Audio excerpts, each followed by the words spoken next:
छत्तीसगढ़ सरकार ह राज्य के भूमिहीन किसान और श्रमिक मन ल 6,000 रुपया सालाना देही। राज्य सरकार ह योजना के औपचारिक ऐलान गणतंत्र दिवस म करही।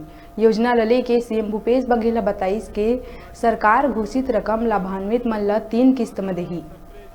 पहली किस्त अक्षय तृतीया के, दूसरा किस्त तीज माह और तीसरा किस्त दीपावली के अवसर में श्रमिक मन ला राशि दिए जाही।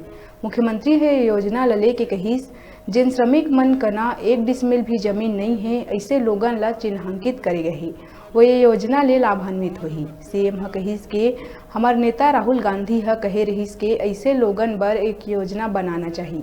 सीएम ह बताइस के श्रमिक मन के सूची बन गही।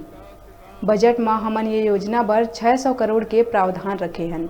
सीएम बघेल कहिस के हिंदुस्तान में ये पहली ऐसे योजना है जेमा श्रमिक मन के खाता में सीधा पैसा ट्रांसफर करे जाही।